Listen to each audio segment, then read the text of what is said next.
Yo, what is good, my anime people? What is good, yo? Holy crap. Seven Deadly Sins.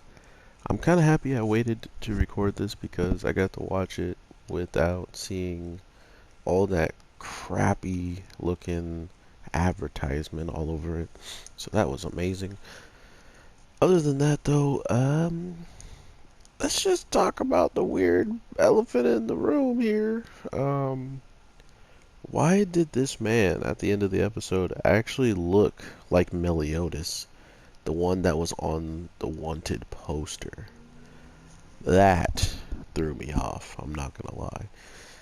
But other than that, we are seeing some unprecedented power of Elizabeth and her actually having to take a little bit more of a defensive stance and offense when it comes down to her being in this situation where not only is Elizabeth on a battlefield where any demon of the army could easily get to her and do some damage, but I mean if they're strong enough, but at the end of the day, she herself is only there because she wants to go against Meliodas, because she wants to stop any way, shape, or form him becoming the Demon King.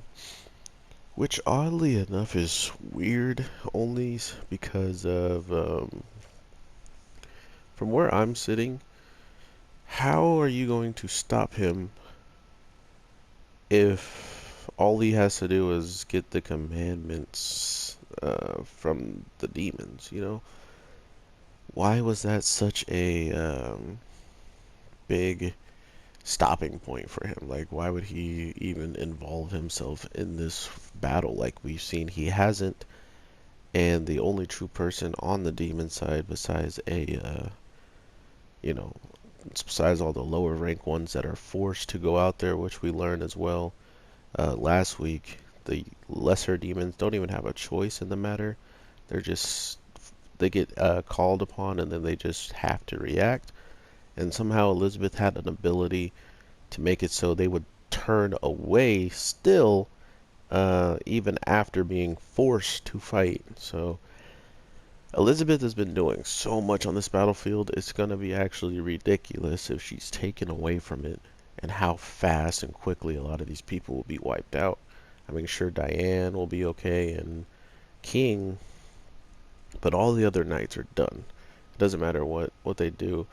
They can use that power up they got from the blessing of the archangel, but as we see right now, archangels ain't nothing to what this man has become, this younger brother of Meliodas. So all of these things are adding up just in the grand scheme of why is it that when Meliodas is doing this right now, why hasn't he been capable of sensing the power of his younger brother and maybe making a move the first time he sensed that maybe two commandments or like a demon might be born that's stronger than him? Or how many, I can't remember precisely, but I'm pretty sure Meliodas has around 3 or 4 commandments in him.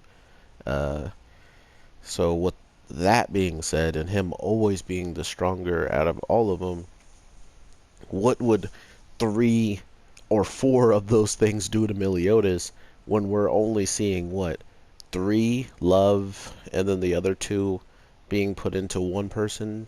You know, so the show is funnily going and jumping to the deep end. It is showing us so much ridiculous things that can pop off within it that now all we have to do is sit, wait, and relax and enjoy the show, because not only has Meliodas not shown himself, and the humans have been pretty much on the run the whole entire time without him even being on the field to assist, they are losing pretty much 2 archangels at this point. Like, there's no way they're going to win against him. I could see the third one teaming up and trying to help and fight, but even though the grace was pretty cool and seem way overpowered, but just like they were saying while the thing was still going on and they believed to have won, is if we're at the same power,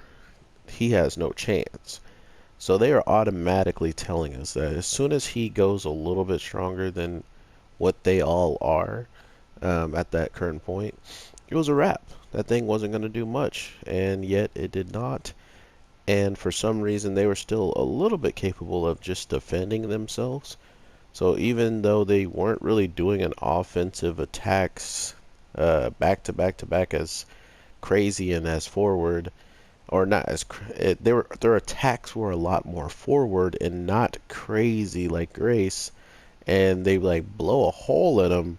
But at the same time, because he has those commandments in him, it's like nothing to him, right? So it's a really weird to see this and not really know what's going to come at the end of the day, because like I was looking into uh, what Meliodas was, they have no plans of even like dropping that. They're just like, yeah, Meliodas is somewhere, like you just have to imagine that he is out there. We are losing more and more forces to go against the demons, and with one person combining himself with two more commandments into himself, it's almost like he's showing his true form or his true self, because with just two, he was really goofy and acting all crazy, which I think it has something to do with the commandments having bits and pieces of the personalities of the 10 of the other people who possess them.